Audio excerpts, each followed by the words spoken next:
안녕하세요. 네 번째 시간이네요. 네, 오늘부터는 이제 성경 본문을 직접 가지고 말씀을 드리겠습니다. 오늘 제목은 요한의 송영과 소망 이렇게 붙여봤습니다. 언제나 이제 신약 성경 복음서나 사도행전 역사서를 빼고서는 대부분 이제 문안 인사로 시작을 합니다.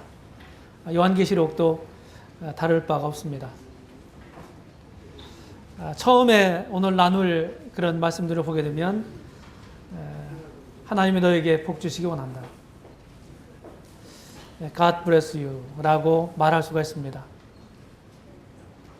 성부, 성자, 성령 이 삼위일체 하나님께서 우리를 위해서 어떤 일을 하셨나, 그리고 어떤 일을 하실 것인가, 이 아주 짤막한 본문 속에서 우리에게 말씀해 주고 있습니다. 하나님이 하시던 일을 우리가 알게 되면은 찬양을 안 할 수가 없어요. 예배를 안 할 수가 없습니다. 지금은 이제 이미 지난 시간에 말씀드린 것처럼 요한계시록이 쓰여진 때는 주후 96년 정도로 보고 있습니다. 이때는 이제 70년대에 주후 70년대에 네로 황제의 극렬한 박해 시기가 있었죠.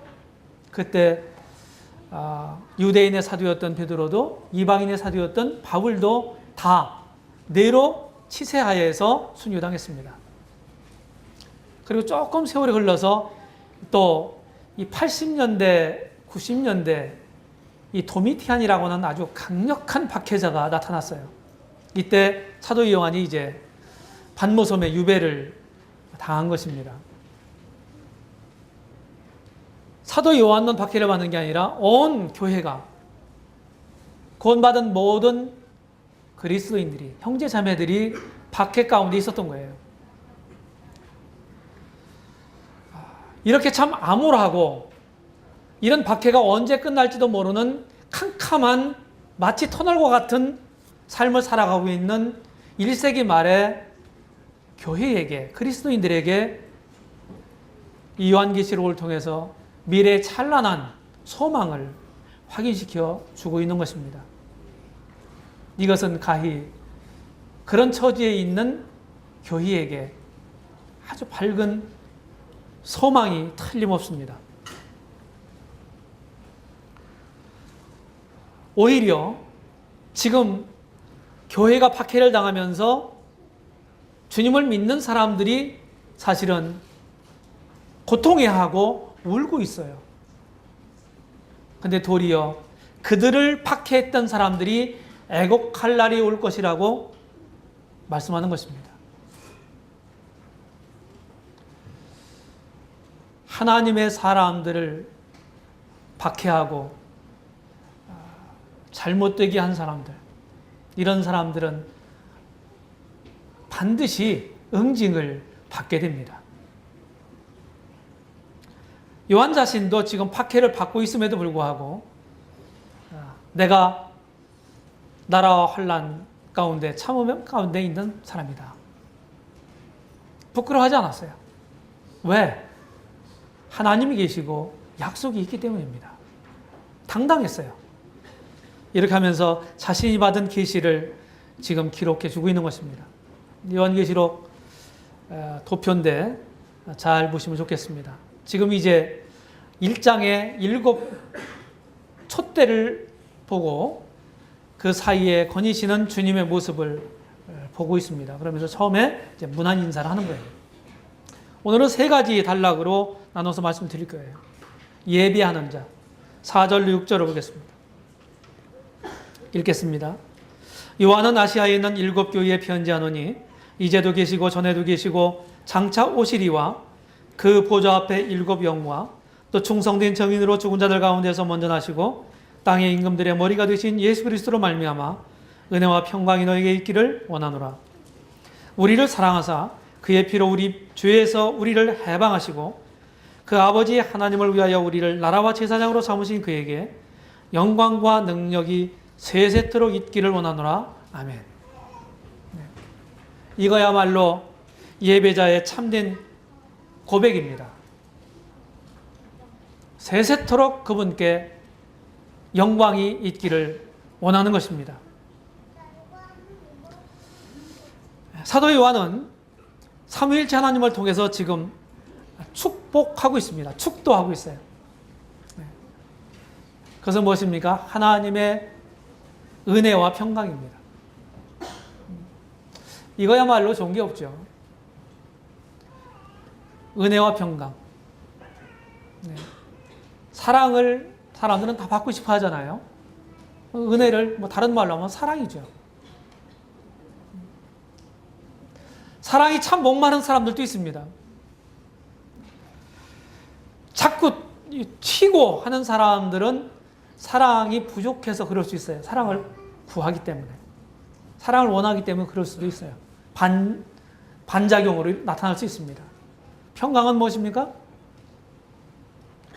아침에 우리가 만나면 무슨 인사를 해요? 네, 안녕하세요. 이렇게 합니다. 그 말이에요. 평강이란 말이 안녕하세요. 네, 이스라엘 사람들 인사로는 샬롬입니다. 영어는 아침에 만나면 굿모닝이에요. 그거 좋잖아요. 좋은 말이지 않습니까? 우리는 지금 믿음으로 하나님 은혜 안에 들어와 있다고 사도 바울은 로마서 5장 2절에서 말씀해요. 또 베드로전서 5장 10절에서 사도 베드로는 하나님을 가리켜서 모든 은혜의 하나님이라고 표현합니다. 그렇기 때문에 너희들을 그렇게 박해 가운데 있는 너희들도 끝까지 그 모든 하나님의 은혜의 하나님이 너희들을 지키실 거다. 이렇게 격려하고 있어요. 사도 베드로가요. 은혜 아래에 있다는 건 얼마나 좋은지 모릅니다. 믿음으로 이 은혜 안에 들어감을 입었으며 하나님의 영광을 바라고 즐거워한다. 바울이 이런 고백을 합니다. 우리가 어떻게 하나님 만날 수 있었어요? 하나님의 은혜가 없으면 안 되었습니다. 전적인 하나님의 은혜로 우리가 하나님 만나게 돼 있고 하나님 섬기게 돼 있고 하나님 안에 있는 우리 주님 안에 있는 거예요. 그러면은 믿음을 가진 이유는 어떤가요? 내가 내 믿음을 잘 지키고 내가 지혜롭게 잘 행하고 그래서 우리가 지금 이 은혜 가운데 있나요? 아닙니다. 이것도 은혜입니다. 은혜는 하나님께서 베푸시는 은총과 복입니다. 평강은 다시 하나님과의 관계. 우리는 구원받음으로 하나님과의 화평한 관계를 갖게 됩니다. 아직도 구원받지 못한 사람들에게 사도 바울은 고린도후서 5장 20절에서 너희는 하나님과 화목하라고 말합니다. 하나님과 화목해야 될 사람이 누군가요? 불화 가운데 있는 사람이에요. 화목의 필요성이 있는 거예요. 하나님의 아들 예수님의 대속을 통해서 우리가 하나님과 화목될 수가 있어요. 그래서 하나님과의 이런 평화 가운데 있게 되는 거예요. 하나님의 평화를 얻은 사람이 사람들과의 화평한 관계를 가질 수가 있습니다. 진정한 의미에서. 세상 논리는 전부 이해관계로 되는 거예요. 이해관계. 되게. 가까운 혈족들 아니면 부족해도 잘못해도 다 용납할 수 있는 가족들 아니면 대개는요. 다 이해관계로 관계를 맺고 있는 겁니다. 그런데 믿음 안에는 그런 게 아니잖아요. 그래서 이 평강을 누리려면 먼저 하나님과 화목되어야만 되는 거예요. 여러분 하나님과 화목되셨습니까?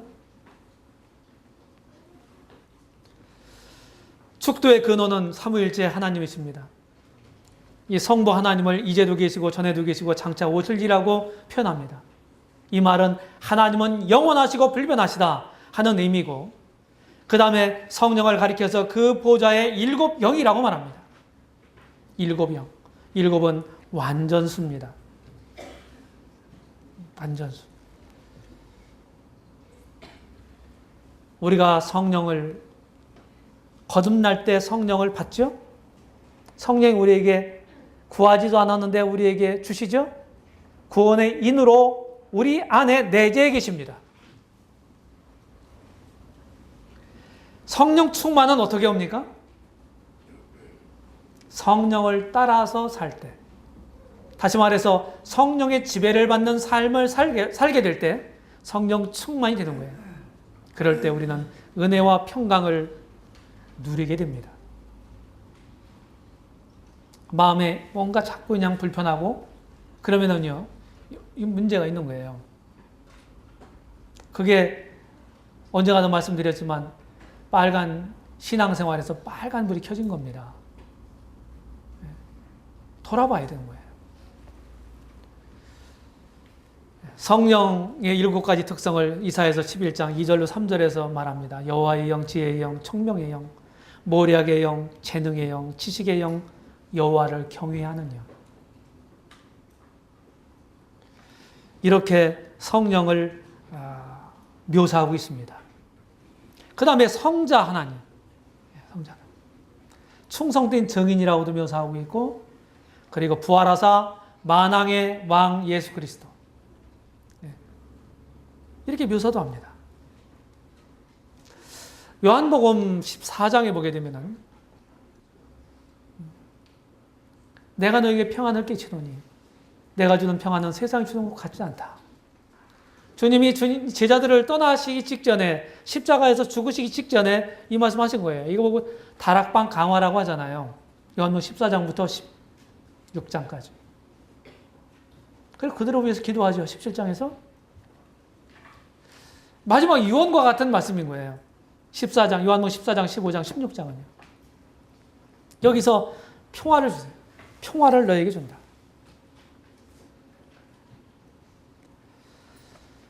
주님께서 지상 사역을 마치시고 떠나실 때 평화를 우리에게 주신 겁니다.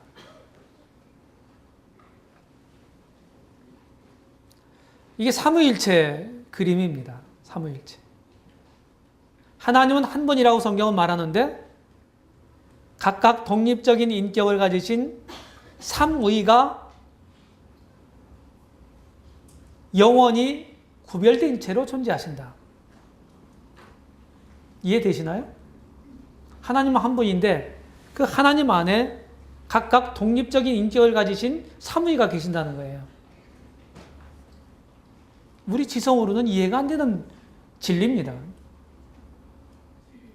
교회 역사 가운데 많은 논란이 있었던 교리예요. 기독교에만 삼위일체 교리가 있습니다. 이것이 기독교를 특징지어주는 진리입니다. 그래서 하나님은 참 신비한 분이십니다. 우리 지성으로 이해할 수 있는 그 하나님이라면 우리는 그 하나님이 별거 아닌 하나님이십니다. 내가 이해할 수 있는, 다 할 수 있는 하나님이라면 내가 의지하고 내 삶을, 내 미래를, 내 영혼을 통째로 맡길 수 있겠어요? 내가 다 이해할 수 있는 하나님이라면 수준이 나하고 거의 맞먹는 수준밖에 안 되는 거잖아요.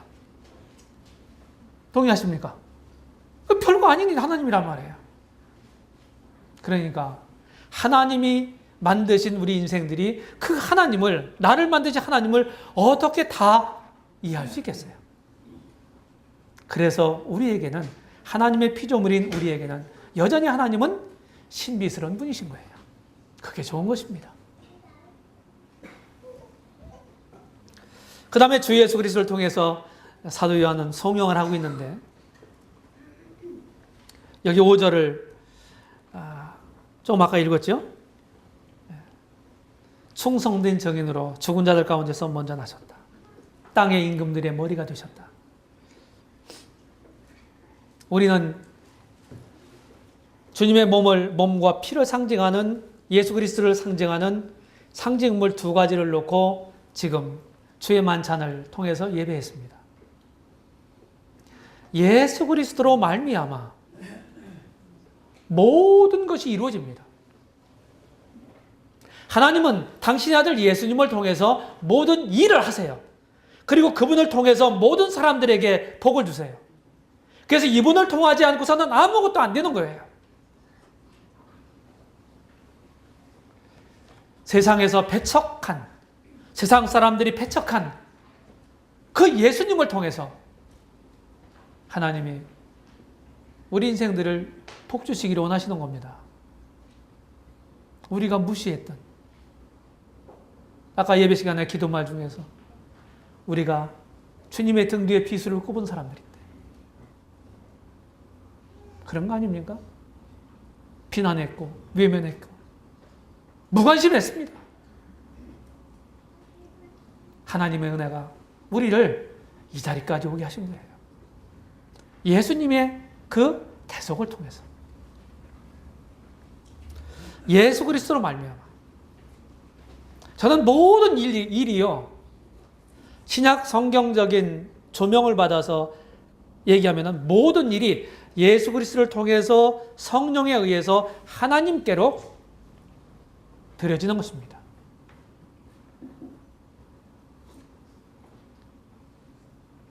영어식으로 표현하면 through Jesus Christ, our Lord, by the Holy Spirit, to God.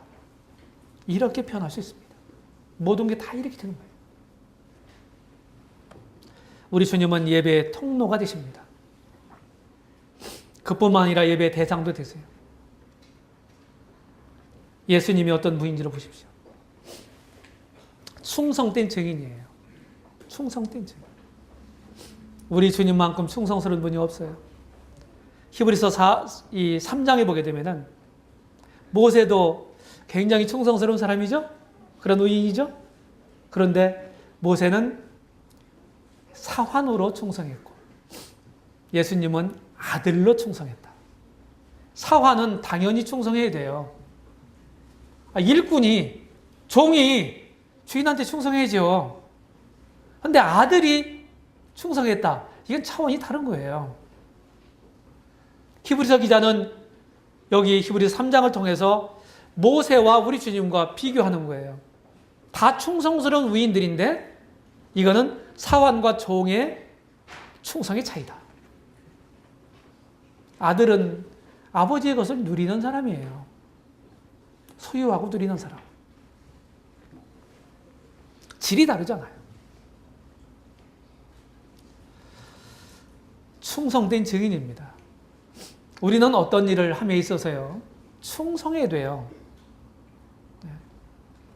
충성하려면 뭐가 있어야 돼요? 인내가 있어야 되고 참음이 있어야 돼요. 지구력이 있어야 합니다. 충성심이 부족한 사람들은요, 대개요, 지구력이 없어요. 그냥 반짝 믿음이에요. 꾸준하게 눈이 오나 비가 오나 내가 그 자리를 지키고 그 일을 계속해서 감당하는 이런 사람이 신실한 사람이 충성된 사람인 거예요. 우리 주님이 그러신 분이셨어요. 우리 주님이 우리의 본이잖아요. 우리 최선의 본 아닙니까? 우리의 롤모델 아니에요? 우리 주님은 충성된 증인이셨어요. 여러분, 여러분들은 얼마나 증인 역할 하십니까? 주님이 이 땅을 떠나실 때, 승천하실 때 성령이 임하면 내 증인이 되리라. 얼마나 주님의 증인 노릇을 하나요?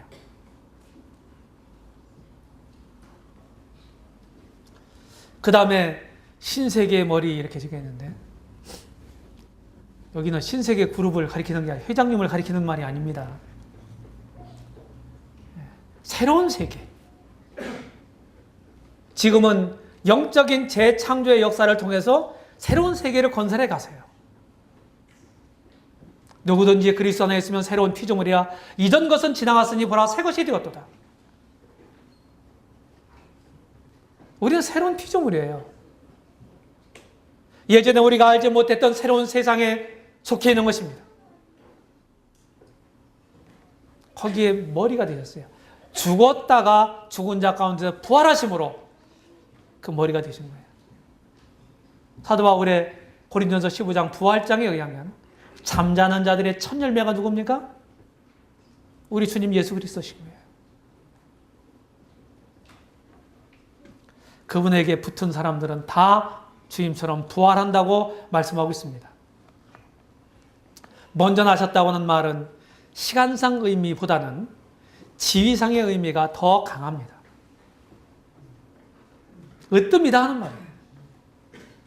이런 말들을 오해를 해서 그래, 여호와가 최초로 창조하신 분이야. 그래서 제1피조물이 예수님이야. 그래서 구약의 여호와 하나님보다 신약의 예수님이 더 열등한 신이야. 어떤 이단들은 이렇게 말합니다. 이게 바로 곡해입니다. 그런 뜻이 아니에요.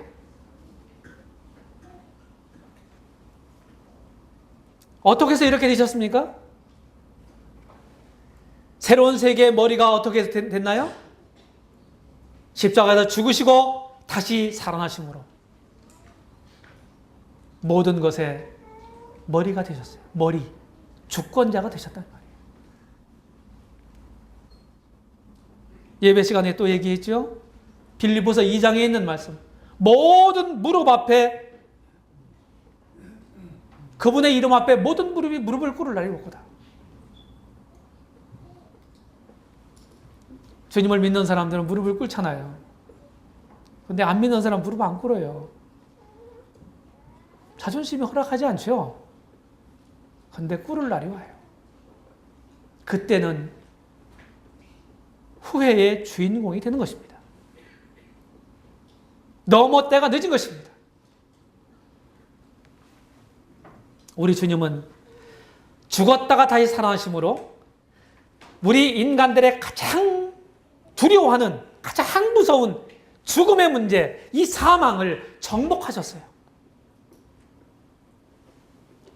우리는 그분 안에 있는 것입니다.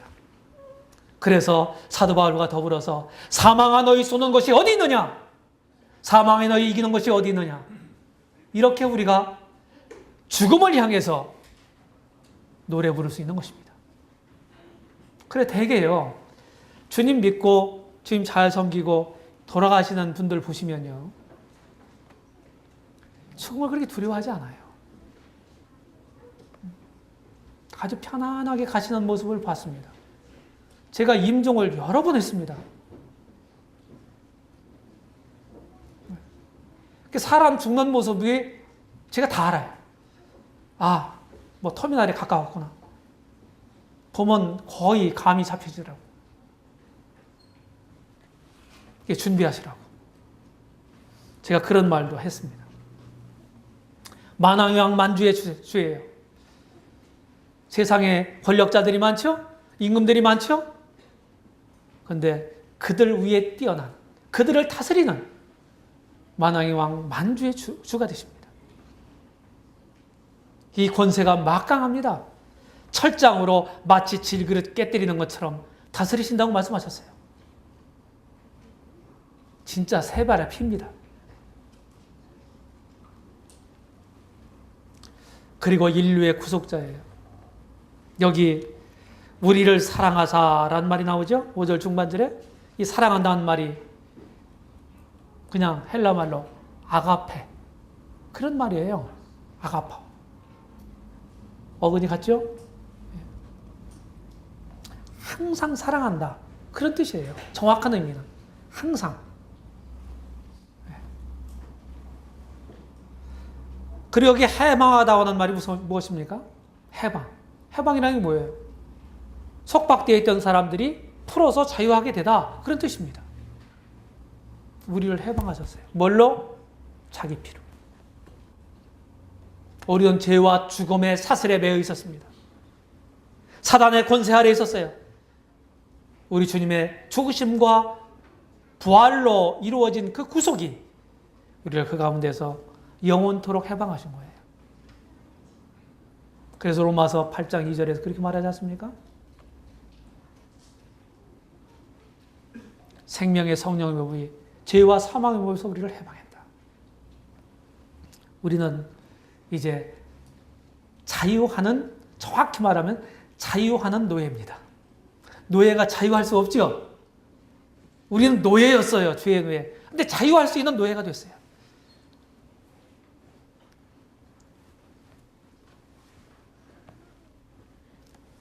주 예수 그리스도를 통한 신자의 분복이 있습니다. 하나님 나라와 제사장이 된 이스라엘, 그 넘어서 모든 민족을 위한 것입니다. 하나님을 섬기게 하고 구원받은 사람들이 하나님 나라가 되게 하고 하나님의 제사장이 되게 했어요. 구약 성경을 보시면 요새 레위기 읽으시죠? 제사장이 대단한 위치였습니다. 그런데 우리가 제사장이 누구예요? 백성들을 대표해서 하나님께 나가는 사람 아니었습니까? 우리가 제사장이에요. 신약시대에. 하나님께 직접 나아갈 수 있습니다. 우리가 기도말 중에 늘 하나님 나라를 확장시켜 주시고 이런 말 쓰잖아요. 믿는 사람들로 하나님의 주권을 인정하고 존중하고 그 권위에 순복할 줄 아는 사람들로 이루어진 나라가 하나님 나라예요. 지금 계속 복음을 통해서, 복음의 역사를 통해서 이 나라를 지금 확장하시는 것입니다. 신약 시대에는 이런 많은 제사들이 있어요. 네. 구약의 짐승을 잡아서 이렇게 드렸잖아요. 오늘날에는 그런 제사가 아닙니다. 헌신의 제사, 구령의 제사, 제물의 제사, 찬미의 제사, 선행의 제사, 이런 게 하나님이 이 신약 시대에 우리들을 통해서 받으시는 제사입니다. 이렇게 그림을 그릴 수 있죠? 두 번째 단락에서 소망하는 자입니다. 7절 보십시오. 볼지어다 구름을 타고 오시리라. 각인의 눈이 그를 보겠고 그를 찌른 자도 볼 터이요 땅에 있는 모든 족속이 그를 인하여 애곡하리니 그러하리라. 아멘. 주님의 지상재림에 대한 명백한 말씀입니다. 명백한 말씀이에요. 여기 뭐라고 말씀했습니까? 볼지어다 구름을 타고 오시리라. 각인의 눈이 그를 보겠고 그를 찌른 자도 볼 터이요 땅에 있는 모든 족속이 그를 인하여 애곡하리니 그러하리라. 아멘. 반드시 오신다는 거예요. 반드시. NASB라는 영어 성경을 보니까 이게 이제 직역 성경이거든요. 이 성경이. 직역 성경보다도 더 사실은 아주 문맥도 또 단어도 다 맞춘 번역본이라고 합니다. 여기는 현재 진행형으로 되어 있어요. He's coming 이렇게 되어 있습니다. 지금 오고 계세요. 왜 주님이 안 오실까? 오고 계신데요, 성경에. 근데 조금 있으면 오실 거예요. 그 조금이 언제인지 모르지만.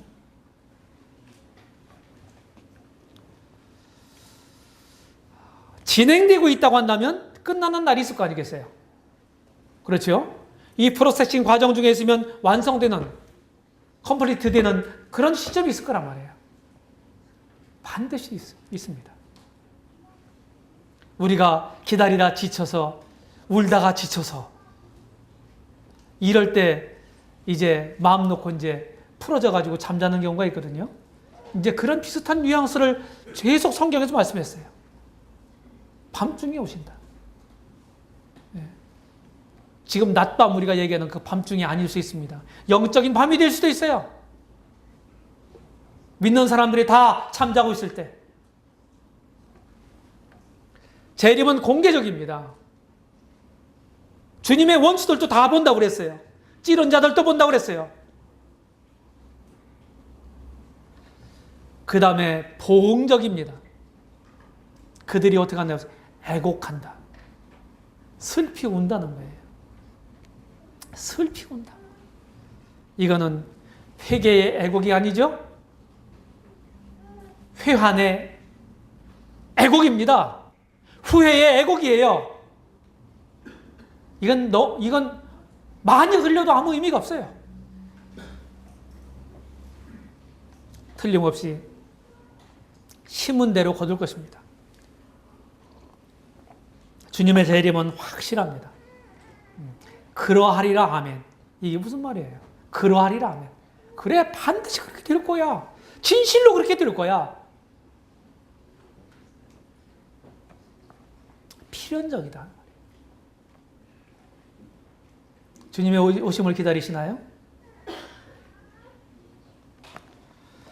우리가 뭐 세상 돌아가는 것들 얘기를 안 해도 하나님 말씀을 보게 되면 이렇게 오신다고 말씀하셨잖아요. 이 말씀을 존중하고 말씀을 가지고 우리가 각성하고 있다면 최선인 거예요. 세상 돌아가는 것 가지고 그냥 말씀에 맞춰가지고 이렇게 얘기를 하고 이렇게 되면 뭐가 됩니까? 극단적인 사람들이 되는 것입니다. 조심해야 합니다. 지금 형제자매들도 그런 얘기 들은지 모르겠어요. 베리칩 얘기. 나중에 얘기할 건데. 문제가 뭡니까? 베리칩은 적그리스도 표다. 짐승의 표다. 그게 문제예요. 바코드가 그렇다고 우리가 한 20여 년, 30여 년 전에 얘기했습니다. 물론 이런 걸 통해서 다 적그리스도가 사용합니다. 근데 등식관계는 아니라는 거예요. 그게 문제가 되는 것입니다. 성경 해석에 있어서. 역사의 주인 영원하신 하나님 8절에 보겠습니다. 주 하나님이 가라사대 나는 알파와 오메가라. 이제도 있고 전에도 있었고 장차 올 자요 전능하신 자라 전능한 자라 하시더라. 하나님은 시작과 끝이시죠. 알파와 오메가가 되십니다. 이 말은 무슨 말인가요? 하나님은 영원하신 분이시다. 우리 인류 역사의 처음부터 끝까지 모든 일들을 주관하시는 분이다. 인류 역사의 무대를 누가 만드셨나요? 하나님이. 그리고 무대를 만드셨을 뿐만 아니라 그 가운데서 우리 인생들로 하여금 어떻게 살아가도록 하셨죠. 연출자는 누군가요? 하나님. 그 막을 내리실 분이 누구예요? 무대의 막을. 하나님. 역사의 주인이세요. 그래서 이 신본적 개념을 가지고 하나님 중심적인 이 사고를 가지고 모든 것을 매사를 봐야 되는 거예요. 사람 차원에서 하면요, 이 논란은 끊임이 없습니다. 교회 안에서도 마찬가지예요. 사람들 존중해야 돼요. 귀한 거 알아야 돼요. 그 말을 제가 무시하는 게 아닙니다. 근데 사람들에게 초점을 맞춰서 생각하기 시작하면요, 한도 끝도 없는 거예요. 하나님은 사람을 사랑하시는 분이죠. 그러니까 하나님 눈을 가지면 사람들을 존중하게 돼 있어요. 그런데 사람들 차원에서 사람이 먼저는 아니라는 거예요. 영적인 일을 하는 데 있어서도 이런 문제들이 불거질 수가 있는 것입니다. 하나님은 영존하시는 하나님이세요. 영원하신 분. 어떤 사람은 하나님이 죽었다고 얘기하는데 그렇지 않습니다. 전능하신 하나님이십니다. 전능하시니까, 우리를 사랑하시니까 우리를 도우실 수 있는 분이시죠. 우리가 도움을 받기 위해서 하나님 앞에 나아가는 것은 잘못된 거예요. 동기가 잘못됐다 이 말이에요. 목적이 잘못됐다 이거예요. 내가 보호를 받기 위해서 하나님 믿는 거고 하나님 섬기는 것입니까? 아니에요. 우리 인생은요, 당연히 하나님을 경외하고 당연히 하나님을 섬기는 것이, 예비하는 것이 마땅한 도리예요. 우리가 할 일을, 도리를 하면 하나님 복을 주시는 거예요. 복 받기 위해서 뭘 하는 게 아닙니다. 하나님은 내가 할 일을 하면 거기서 끝나는 거예요. 주시든 안 주시든 내가 할 도리를 다 했으면 거기서 끝이지. 뭘 또 바래요. 다른 사람 섬기는 것도 마찬가지예요. 교회에서 섬기는 것도 마찬가지예요. 내가 이런 일을 했으니까 그래 나를 이렇게 대접해 주지 않나? 이런 생각이 잘못된 생각인 거예요. 동기가 불순한 것입니다. 세 번째 단락에서 헌신하는 사람, 우리는 1장 9절에서 볼 수가 있습니다. 나 요한은 너희 형제여 예수의 환난과 나라와 참음에 동참하는 자라. 하나님의 말씀과 예수의 증거를 인하여 반문하는 섬에 있었다.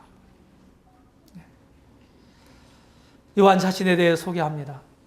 나 요한은 너희 형제예요. 요한이 누굽니까?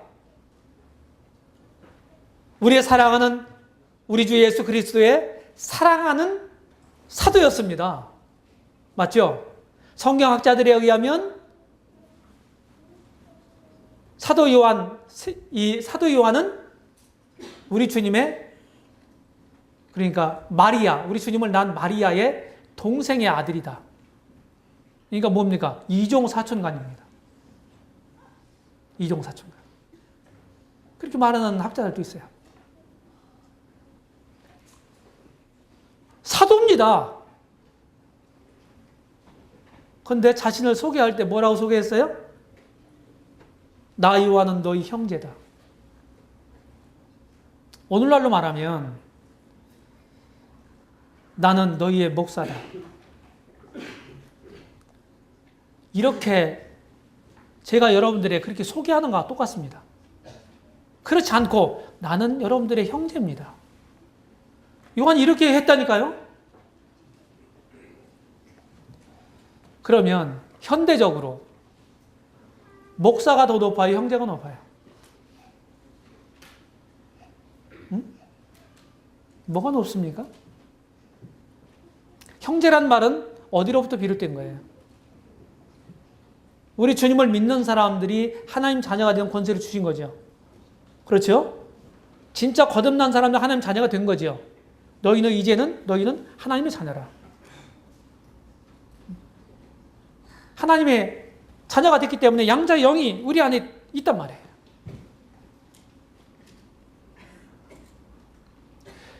그러면 하나님을 믿어서 하나님의 자녀가 된 사람들끼리의 관계는 뭡니까? 뭐예요? 형제 자매의 관계예요. 신약 성경 읽어보십시오. 특별히 서신서 보세요. 얼마나 많이 형제란 말이 사용됐습니까? 이거는 교회라고 하는 건요, 계급 사이가 아닙니다. 큰 가족이에요. 하나님의 큰 집이라고 말씀했어요. 가정 공동체입니다. 아버지가 계시고, 그리고 믿는 형제 자매들이 있는 거예요. 이런 차원에서 접근을 하면 가장 좋은 거예요. 내가 자녀의식, 하나님의 자녀의식, 이것보다 더 큰 특권은 없는 거예요. 우리는 종종 그런데 이런 것들을 버립니다. 무슨 계급적인 발상을 가지고 접근하려고 합니다.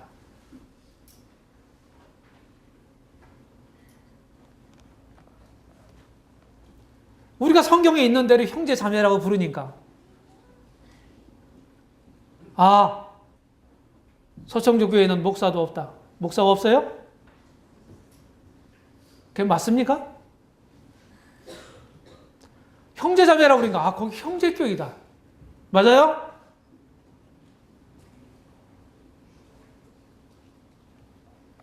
성경을 제대로 모르는 사람들이 이렇게 갖다 찍어다 붙이는 것입니다. 그 다음에 사도 요한은 동참자라고 말했어요. 어디 동참자입니까? 예수의 환난과 나라와 참음에 동참하는 자다. 사도 요한은 자신이 주도자라고 말하지 않았습니다. 나도 많은 형제자매들이 주님 때문에 핍박을 받고 있는데 나도 그 중에 그냥 그 핍박에 동참한 한 일원이다. 자기를 크게 그렇게 부각시키지 않았습니다. 매우 겸손한 태도였어요. 환난, 창세 이후로 믿는 사람들의 환난이 있어 왔어요. 그렇죠? 일반적으로 받는 환난이 있습니다. 그런데 말세에 한정된 기간에 특별한 환난이 있다고 성경은 말씀합니다. 그걸 가리켜서 큰 환난이라고 말해요. 창세 이후로도 없었고 이후에도 없으리라고 하는 그런 환난입니다. 어떤 사람들은 이 환난이라는 말을 그냥 두리뭉실하게 통째로 하나로 구워 삶아서 하나로 봅니다. 한 가지로.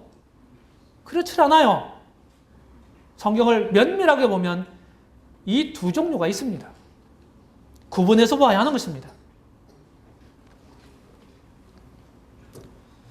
우리는 천국의 구성원이 됐죠? 우리의 시민권 하늘에 있습니다. 빌립보서 3장 20절. 막강한 세력을 가졌어요. 막강한 권세를 가지고 있는 것입니다. 그래서 삶 속에 어려움이 있고 힘든 일이 있다 할지라도 여기 사도 요한처럼 참고 기다려야 합니다. 참고 기다려야 돼요. 왜? 따놓은 당상이 있어요. 따놓은 당상. 그렇죠? 우리에게 주어진 약속이 있어요. 요한 자신의 상황은 무엇입니까?